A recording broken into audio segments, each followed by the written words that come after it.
have. Number 3.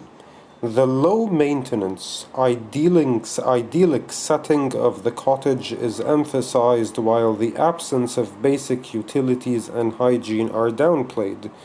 So, again, what Shirley Jackson is doing is that she's trying to show us that life in the cottage is a lot more comfortable than living in an apartment in the city.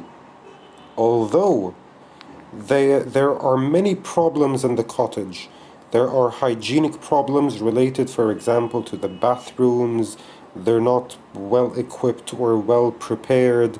There is no electricity. There is no running water inside of the cottage. So there are many problems inside the cottage. Normal people, even in the countryside, would find it difficult to live in a cottage like this. But the Allisons, Mr. and Mrs. Allison, they still decided to stay, and Shirley Jackson, the author, was trying to show us how much the cottage looks and seems so much more comfortable than living in the city life, or living in the city.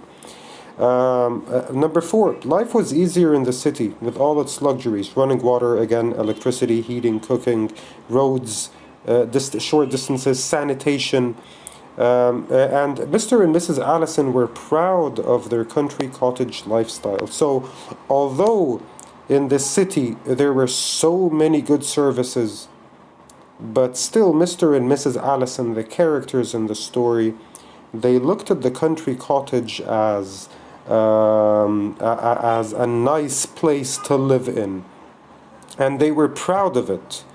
They hated the insufferably barren city, and they could not stand their New York apartment. So again, Mr. and Mrs. Allison over here, they hated living in their country apartment, in their New York apartment, because they got so bored of living in the city. They're two old people married together, living in the city for such a long time. They got bored of living in the city, and they believe that the country cottage is the best place for them to stay.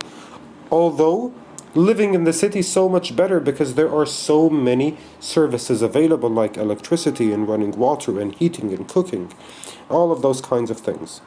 So, number 5, on one hand, Shirley Jackson, again, Shirley Jackson is the author, expounded the benefits of country life. So she exaggerated, she made country life seem like it's the best. She expanded the benefits of country life. While on the other, she was highly critical.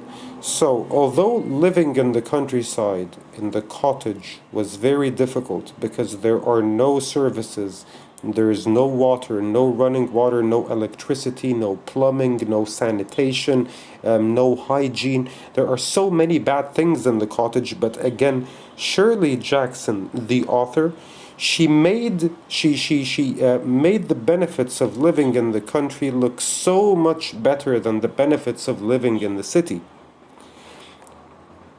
And she explained that shopping took all day and the availability of specific groceries was unreliable. So the basic groceries that you can buy from the supermarket, like cooking oil, sugar, salt, chicken, meat, chips, beverages, those are groceries. They're always not available in the countryside. And she also said that a set of glass baking dishes had found themselves completely by chance in the hardware and clothing and general stores. So if you go to a supermarket, you're going to find things in the wrong places. So if you're looking, for example, for sugar, and you go to the shelves where the sugar is, you could find electronics, for example, over there. So they didn't even care about arranging groceries in the supermarkets.